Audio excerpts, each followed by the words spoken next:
Good evening. I'm Captain Marcus Brooks. After 28 years in the skies, I thought I'd seen every kind of passenger there is. I was wrong. Tonight, let me tell you what happened at Gate 14, and the little girl nobody noticed until it was almost too late. Lily Prescott sat cross-legged in a plastic gate chair at Charlotte Douglas International Airport, a red backpack clutched against her chest, watching the departures board flicker through delayed flights, with the patient stillness of a child who had been told very clearly to stay put, no matter what. She was 8 years old, dressed in a yellow raincoat despite the clear skies outside, her hair pulled into two neat braids that someone had clearly taken care with that morning. A laminated card hung from a lanyard around her neck, the kind unaccompanied minors wore, though the gate agent who was supposed to be monitoring her had been pulled away nearly an hour earlier to handle a cascading series of delays across 3 connecting flights. She had boarded that morning in Cleveland, a short connecting flight meant to land her in Charlotte for a 90-minute layover before continuing on to Atlanta, where her grandmother was supposed to meet her at baggage claim. The connecting flight to Atlanta had been delayed, then delayed again, then finally canceled outright due to a mechanical issue discovered during a routine inspection, and in the chaos of rebooking 200 passengers onto other flights, an 8-year-old traveling alone had quietly slipped through the cracks of an already overwhelmed gate staff. Nobody had done anything cruel to her. That was in its own way the most unsettling part. She simply hadn't been anybody's priority in a terminal moving at the frantic pace of a bad weather day. Every agent buried under rebooking calls, every gate a small crisis of its own. Lily had been told by the first agent to wait right there. Someone would come get her, and then that agent had been swallowed into the chaos of the next crisis, and the next, until nearly 6 hours had passed, with Lily still sitting in the same chair, her backpack still clutched to her chest, watching strangers rush past her without a single one stopping to ask why a child in a raincoat was sitting alone at an empty gate, long after her flight had already left without her. She had eaten the granola bar her father had packed for the layover, somewhere around hour 2, rationing the last few bites carefully once she realized nobody had come to check on her the way the first agent had promised.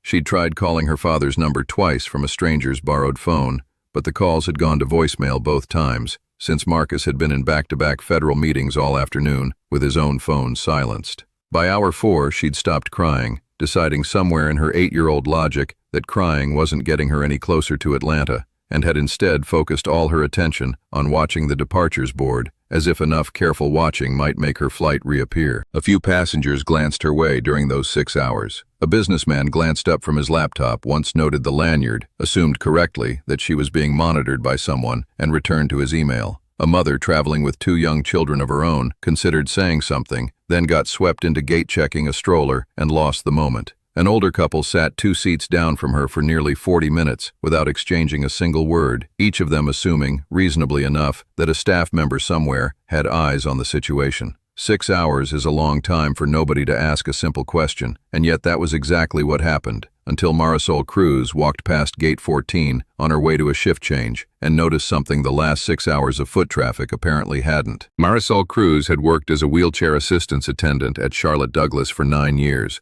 pushing passengers through the terminal at a pace that gave her more time than most staff to actually look at the people around her, rather than simply moving past them. She noticed Lily on her second pass through the concourse, clocking the same yellow raincoat, the same red backpack, the same exact seat, 2 hours apart. She slowed her cart and crouched down in front of Lily's chair. "Hey there, have you been sitting here a while?" Lily looked up, her eyes red-rimmed from crying at some earlier point, though she'd clearly worked to compose herself since. "Since this morning," she said quietly. "The lady said someone would come get me." "What's your name, sweetheart?" "Lily." "And do you know where you're supposed to be going, Lily?" "Atlanta. My grandma's waiting for me." Marisol felt something tighten in her chest.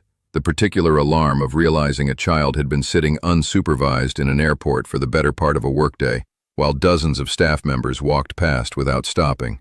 "Are you hungry, sweetheart? Thirsty?" "A little," Lily admitted. "I had a granola bar, but that was a long time ago." "Okay. I'm going to get someone to help us get you sorted out, and I'm going to stay right here with you until they do. Is that all right?" Lily nodded, some of the tension visibly easing from her small shoulders, now that an adult had finally acknowledged her directly, instead of simply walking past. Marisol keyed her radio immediately, requesting the on-duty supervisor to Gate 14, her voice carrying an urgency that cut through the routine chatter of the shift. "I've got an unaccompanied minor here who's been alone for what looks like several hours," Marisol said. "No agent monitoring her. I need someone here now. The response was immediate, staff converging on gate 14 within minutes. The kind of scramble that happens once a mistake has already been made, and the only thing left to do is contain the damage. A supervisor named Frank Doyle arrived first, along with the original gate agent, Tabitha Reyes, who went pale the moment she recognized Lily and realized how many hours had actually passed since she'd last checked on her. "Oh my God," Tabitha said. "I got pulled onto the mechanical delay and I'm so sorry, sweetheart, I completely lost track of time." Marisol stayed crouched beside Lily, one hand resting gently on the arm of the chair, unwilling to leave until she was certain someone competent had actually taken charge of the situation. "She's been sitting right here this whole time," Marisol said, unable to keep an edge out of her voice. 6 hours. Nobody checked on her. Frank Doyle immediately began working the problem the way any competent supervisor would, pulling up Lily's booking information to locate an emergency contact and figure out the fastest path to reuniting her with her family. What he found on the screen made him straighten considerably, his expression shifting from routine concern into something closer to alarm. "The emergency contact listed is a federal number," he said quietly to Tabitha. "This kid's father is Deputy Director Marcus Prescott, Department of Transportation, Aviation Safety Division." The name meant something specific to anyone who worked in commercial aviation. Marcus Prescott had spent the last decade leading federal oversight investigations into exactly the kind of systemic breakdowns that had just left his own daughter unsupervised for 6 hours in a terminal. He wasn't a celebrity, not the kind of name that would mean anything to most passengers walking past Gate 14, but within the airline industry, he was the person whose office reviewed exactly this type of incident when airlines failed to protect the passengers most vulnerable to falling through the cracks: children, the elderly, anyone traveling without the ability to advocate loudly for themselves. Frank dialed the emergency contact number immediately, his hands not quite steady. The call connected on the second ring.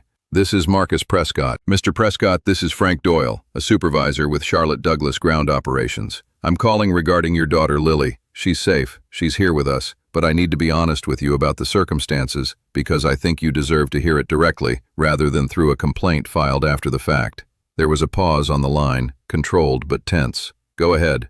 Her connecting flight to Atlanta was canceled due to a mechanical issue, and in the process of rebooking, she was left unmonitored at her gate for approximately 6 hours. One of our staff members noticed her and flagged it immediately, but I want you to understand, this fell well below the standard we're supposed to guarantee for unaccompanied minors, and I take full responsibility for the breakdown. The silence on the other end stretched long enough that Frank wondered if the call had dropped.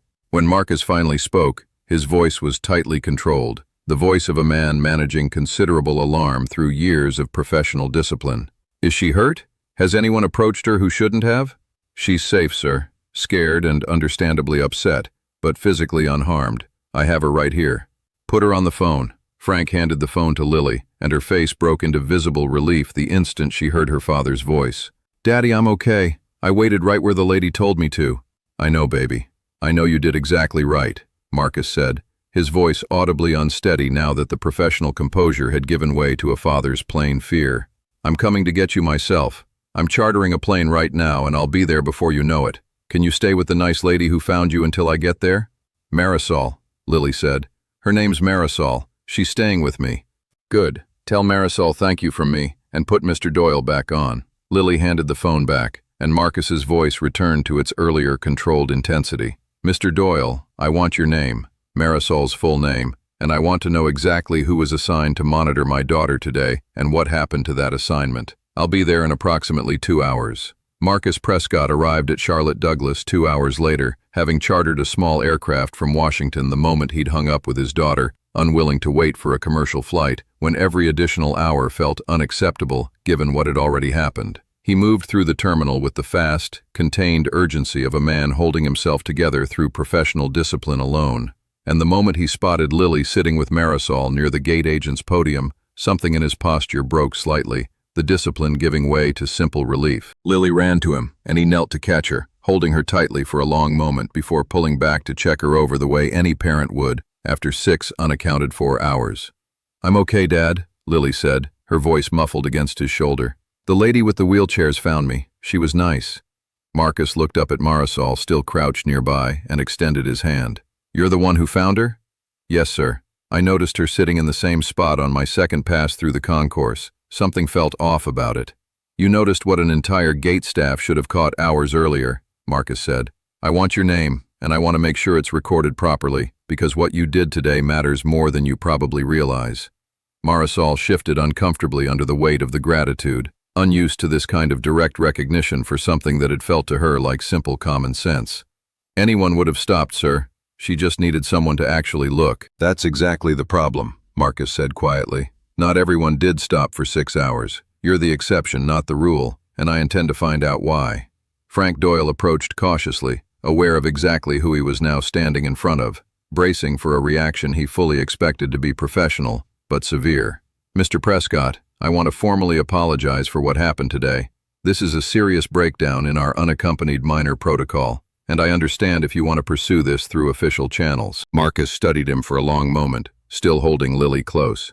I do aviation safety oversight for a living, Mr. Doyle. I've reviewed hundreds of incidents exactly like this one, always from the outside, always as a case number on a spreadsheet. I understood the statistics. I understood the systemic pressure points. I never fully understood what it actually felt like until this afternoon, sitting on a plane I chartered myself, unable to do anything but wait. He paused, something in his expression settling into a colder resolve than simple anger. This is going in a report. Not to punish anyone unfairly, but because if this happened to my daughter, with everything I know about aviation oversight, it's happening to other children whose parents don't have a federal office to call. Marcus didn't push for anyone's termination that afternoon, though he made clear the incident would be formally reviewed through his office, a process considerably more thorough than the airline's own internal review would likely have been on its own. Over the following weeks, his team examined Charlotte Douglas's unaccompanied minor protocols in detail, uncovering a pattern that extended well beyond the single afternoon Lily had spent alone at Gate 14. The investigation found that unaccompanied minor monitoring had been treated as a lower operational priority during high-volume disruption events for years, with staff pulled toward rebooking and gate management whenever weather or mechanical delays cascaded, leaving children periodically unsupervised for extended stretches without anyone tracking exactly how often it happened. The airline had never built a dedicated fail-safe specifically for unaccompanied minors during major disruptions, relying instead on the same overstretched gate staff already drowning in every other responsibility during a bad day. Investigators pulled records from the previous 18 months and found 11 other documented instances of unaccompanied minors left without direct supervision for periods exceeding 2 hours during major disruption events, none of which had triggered any formal review before Lily's case forced the issue into the open. None of those earlier incidents had ended badly, which was precisely the problem Marcus's team flagged most sharply in their findings. A system that had been quietly relying on luck rather than actual structural safeguards, with nobody accountable until the exact wrong combination of circumstances finally aligned. Marisol was interviewed extensively during the review, and her account of the 6 hours, the specific detail of noticing Lily in the same seat 2 hours apart, the instinct that told her something was wrong, even without an obvious red flag, became a central piece of the airline's new training materials once the review concluded. Tabitha, the original gate agent, kept her job in large part because Marcus specifically advocated for context to matter in the outcome, recognizing that she'd been one overwhelmed person managing an impossible workload rather than someone who had acted with any real negligence or indifference. She made a mistake under conditions nobody should have been managing alone, Marcus told the review board directly. The system failed both her and my daughter. Firing her doesn't fix that system. It just gives everyone permission to pretend the problem was one person, instead of the structure that put her in an impossible position. Tabitha herself testified before the review board as well, offering her account without excuses, describing exactly how the mechanical delay had pulled her attention across 3 gates simultaneously, and how she'd genuinely believed in the chaos that another staff member had picked up monitoring Lily when she hadn't returned. I'm not going to pretend it wasn't my failure, she told the board, but I wanted on record that I was managing a workload that afternoon no single person should have been asked to handle alone. The board's final report agreed with her, recommending structural changes over individual discipline, a conclusion that surprised even some of the airline's own executives who had expected the review to end in terminations rather than a redesigned protocol. 6 months later, Charlotte Douglas implemented a new protocol developed in direct response to the review, assigning a dedicated unaccompanied minor coordinator to every major disruption event, someone whose sole responsibility during a cascading delay was tracking every child traveling alone through the terminal until they were physically reunited with a parent, guardian, or connecting flight crew.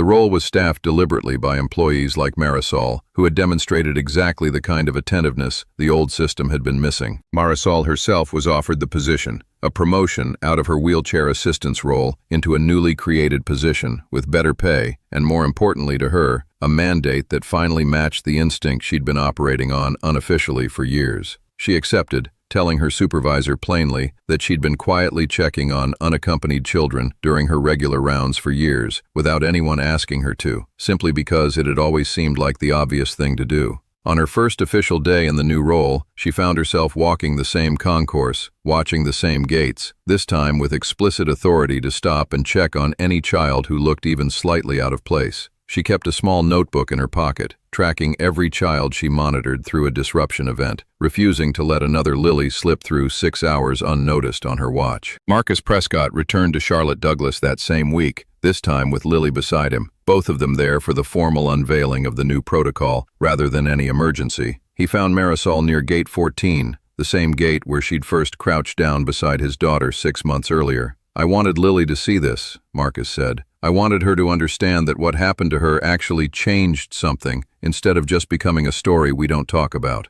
Lily, taller now, more composed than the frightened 8-year-old who'd once sat clutching a red backpack, walked over to Marisol and handed her a small hand-drawn card. "Thank you for finding me," she said simply. Marisol knelt to accept it, something in her throat tightening as she read the careful crayon lettering. "You were never really lost, sweetheart. I just happened to notice you sooner than anyone else did that day." Tabitha, the original gate agent, joined them as well, having asked specifically to be part of the unveiling, despite the discomfort of facing the family, whose worst afternoon she'd been part of. "I think about that day more than you'd probably guess," she told Lily gently. "I'm glad you're doing okay, and I promise you, nobody at this airport is going to sit alone like that again if we can help it." Lily offered her a small, forgiving smile, the kind only a child seems able to give freely. "It's okay. Marisol found me."